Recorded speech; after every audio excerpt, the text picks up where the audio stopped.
भाजपा भगाओ देश बचाओ संकल्प सभा है, क्या उम्मीदें हैं आपको? बिल्कुल, ये हमने 24 तारीख से शुरू किया कर्पूरी जयंती के अवसर पर, और कल तक एक सप्ताह का अभियान था गांधी जी के शहीद दिवस तक, और पूरे बिहार के हर कोने में हम लोग जा रहे हैं। लोकतंत्र बचाओ, संविधान बचाओ, और इसके लिए भारतीय जनता पार्टी को सत्ता से बेदखल करो, ये संदेश लेकर के हम जा रहे हैं।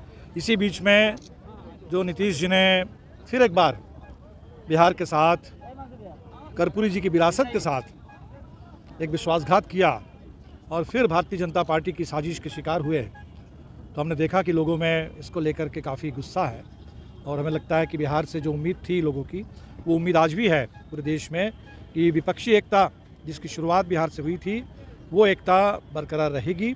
भले नीतीश जी ने फिर एक बार पाला बदल लिया है, लेकिन बिहार में इंडिया गठबंधन है, पूरे देश में है और रहेगा।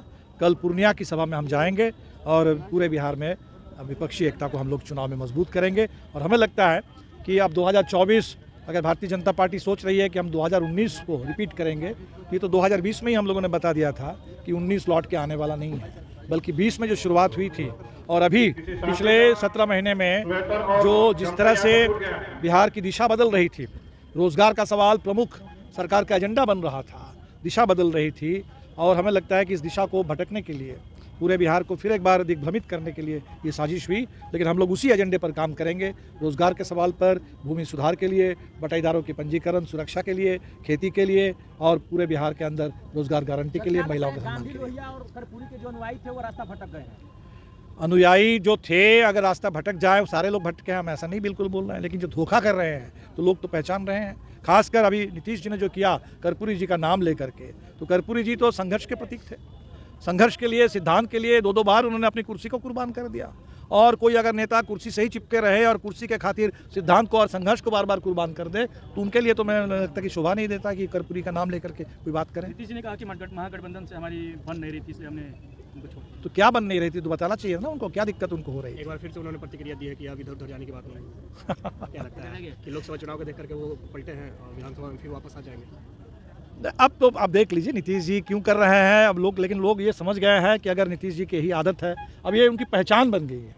बल्कि अब तो लोग ऐसा करेंगे, अगर 5 महीने में फिर इधर उधर होने की कोशिश ना करे, तब लोग पूछेंगे भाई नीतीश जी को हो क्या गया है। तो नीतीश जी एक ऐसे नेता बन गए हैं, पूरे देश में एक मजाक बनते जा रहा है कि इस तरीके की राजनीति। तो लोग तो अब ये कह रहे हैं कि जो लोग कह रहे थे कि भाई राम को लाए हैं, वो तो 48 में नाथूराम को लाए थे और आज 24 में पलटू राम को लेकर के चल रहे हैं। तो नीतीश जी ने तो पूरा देश के राजनीतिक विमर्श बदल दिया है, और मुझे लगता है कि पूरे देश में लोग इस बात को अब संकल्प ले रहे हैं, ये जो अवसरवाद का नंगा नाच है, इसको बर्दाश्त नहीं किया जा सकता। आपको क्या लगता है कि साल के शुरुआती दिनों में जो बातें चल रही थी नीतीश कुमार को कन्वेनर, उस बात से खफा तो नहीं थे? अब बताइए, लोग तो ये कहेंगे कि भाई अगर कन्वेनर बनाते, तो उन्होंने तो बल्कि साबित किया कि उनको कन्वेनर बनाना बहुत बड़ा जोखिम वाला काम था। तो नीतीश जी कोई अगर कन्वेनर बनना चाहते हैं, वो तो बार बार यही कहते थे कि मुझे तो कुछ नहीं चाहिए। आप सब लोगों ने बार बार सुना है, जब जब पूछा गया आपने सही बोलते थे मुझे कुछ भी नहीं चाहिए। तो इसलिए ये कहना कि हमको कुछ मिला नहीं और इसीलिए हम चले गए, तो गलत होगा। और अगर कहीं भाई कोई बात होती है तो उस पर, अगर इस गठबंधन में आप हैं तो राजनीतिक तौर पर थे।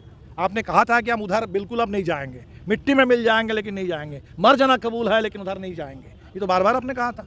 तो अगर उसका कोई मतलब था, तो अगर यहाँ कोई शिकायत भी होगी तो आप उसका हल करेंगे। ऐसा तो होता नहीं है कि आप जाकर के वहीं जाकर के वही मिल जाएंगे उनके साथ। लोकसभा चुनाव में आप कितनी सीटें चाहते हैं? अब इस पर तो बात होगी बिल्कुल। अभी तो गठबंधन का एक तरीके से अगर परिदृश्य बदला है, तो बदले हुए स्थिति में हम लोग फिर बात करेंगे। और जो 2020 ने बताया कि पूरे दक्षिण बिहार में, शाहाबाद में, मगध में या उत्तर में भी, सारण के इलाके में, जहाँ जहाँ माल्या और राजद की ठीक से एकता बनी, वहाँ ज़बरदस्त परिणाम हम लोगों को मिला। तो इसके आधार पर हम लोग बात करेंगे। सर, नीतीश जी कल पाला बदले, आज ही फिर से ईडी की कार्रवाई शुरू हो गई है। हाँ, तो ये तो ईडी वाली कार्रवाई पहले से चल रही थी। अब लोग कह रहे हैं कि पता नहीं नीतीश जी को भी कोई ईडी वाला डर था कि नहीं, ये तो हमको नहीं पता है। और ईडी वाली कार्रवाई वो तो चलेगी, लोगों को पता है, उससे कोई फर्क अब नहीं पड़ने वाला है। वो तो दावा ठोकते रहते हैं, उनको ठोकने दीजिए। वो तो जिस समय 2015 के चुनाव में क्या हुआ, अभी 2020 के विधानसभा चुनाव में क्या हुआ, दावा उनको ठोकने दीजिए। जनता तय करेगी। और हमें लगता है कि जनता में जो इस समय ज़बरदस्त आक्रोश है, खासकर नीतीश जी ने जो किया बार बार, तो और रोज़गार के सवाल पर जो संभावना बन रही थी, अभी इस समय जाति आधारित जनगणना हुई, अभी तो शुरुआत हुई थी, आरक्षण की सीमा बढ़ाने की बात हुई, और ये तो आरक्षण खत्म करने वाले लोग हैं। अभी यूजीसी का जो नया सर्कुलर आया है आप देख लीजिए, तो आरक्षण को खत्म करने वाले लोगों के साथ नीतीश जी जा करके मिल गए, तो बिहार तो लड़ेगा, लड़ता रहा है और बिल्कुल लड़ेगा। और हमें नहीं लगता कि इस चुनाव में बिहार से भारतीय जनता पार्टी को कोई फायदा मिलने वाला है। इलाहाबाद में कितनी सीटें हैं? अब आप देख लेते हैं, सीटों की बात तो हम लोग कर लेंगे, अभी तो बस सरकार बदल गई तो फिर से थोड़ा सा एक बार बात करनी होगी। सीटें बढ़ेंगी तो आप लोग को भी सीटें नहीं ठीक है, अभी तो चुनाव आने दीजिए, चुनाव तो लड़ेंगे। और हमें लगता है कि पूरे देश में, बिहार में खासतौर पर बिहार से लोगों की उम्मीद है। बाकी तो पूरा दक्षिण भारत बीजेपी मुक्त है, वहाँ कोई भारतीय जनता पार्टी है नहीं। उत्तर से कुछ, मान लो बिहार से, कुछ बंगाल से, कुछ महाराष्ट्र से ज़्यादा सीटें बीजेपी को पिछली बार मिल गई थी। उत्तर प्रदेश के लोग भी तैयारी कर रहे हैं, तो हमें तो लगता है कि इस बार उत्तर, दक्षिण, पूर्व, पश्चिम हर जगह लोग तैयारी कर रहे हैं। और नीतीश जी का 20 साल और वहाँ मोदी जी के 10 साल, ये सत्ता के लिए जो जिस तरीके से सत्ता परस्ती की राजनीति हो रही है और लोगों के तमाम बुनियादी मुद्दों पर बात नहीं हो रही है, तो लोगों में भारी नाराज़गी है, भारी आक्रोश है। और चुनाव मुद्दों पर होगा और लोग अपने अधिकार के लिए राय देंगे। राहुल जी की जो यात्रा भी बिहार में आई है, इससे कितना असर पड़ेगा इस बार बिहार में?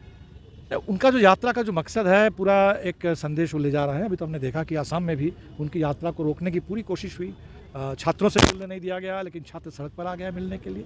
तो हमें तो लगता है कि ये यात्रा एक संदेश दे रहा है पूरे देश को। भारत जोड़ो यात्रा ने भी दिया था नफरत के खिलाफ एक संदेश, और अभी जो न्याय की बात हो रही है बिल्कुल ज़रूरी है। हम लोगों ने भी बिहार चुनाव में सामाजिक, आर्थिक दोनों न्याय की बात की। सामाजिक, और हमारे संविधान में सामाजिक, आर्थिक, राजनीतिक तीनों न्याय की चर्चा है अम्बेडकर के संविधान के प्रेम्बल में, और इसी को एजेंडा बना करके यात्रा चल रही है। तो मुझे लगता है कि ज़रूरी बात है, और संविधान के पक्ष में एक जनमत हम लोग गुलबंद कर लेंगे।